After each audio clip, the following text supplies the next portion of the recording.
Good evening. I'm Gotti Schwartz. We are coming on the air with a breaking news report. NBC making projections in primary races that will set up midterm showdowns to decide control of Congress in November. And in Alabama, we can now project that Trump-backed Representative Barry Moore will defeat former Navy SEAL Jared Hudson. Now, on the Democratic side, it's still too early to call right now, with attorney Everett West leading there. In Georgia's runoff primary for a Republican Senate, NBC News can project that Donald Trump-backed Mike Collins has defeated former football coach Derek Dooley. Collins will take on Senator John Ossoff in November.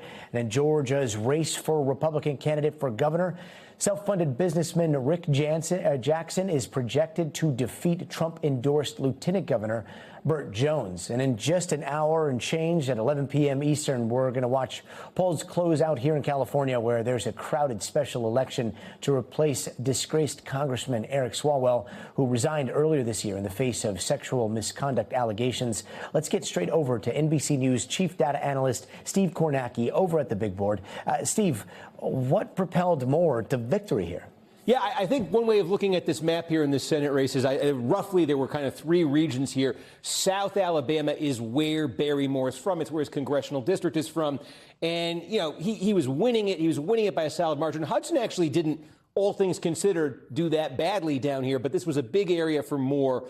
You do see Hudson doing well here in the Birmingham area, and still some more votes to come there. But this was always going to be sort of the area that decided it, North Alabama. If you said Moore's going to get South Alabama, Hudson's going to do well around Birmingham, who's going to win the Huntsville area? Huntsville's a big, big population center in Alabama, and it's only getting bigger. And I can just show you what's happened up here.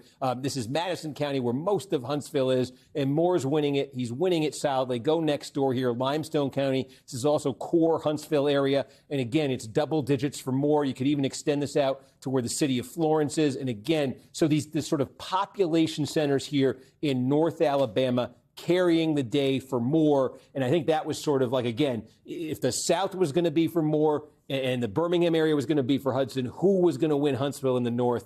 And we've gotten our answer. And I think that answered the election for you, too. Yeah, looking forward to November. I mean, does whoever wins a Democratic primary in Alabama have a chance against Moore?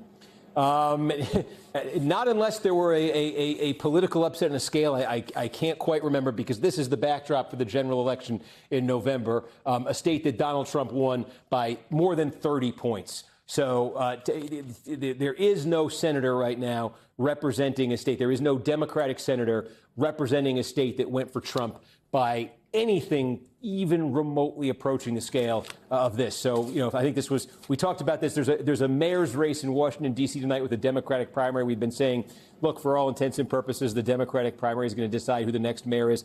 A Republican primary in Alabama, for all intents and purposes, is deciding who the next senator is.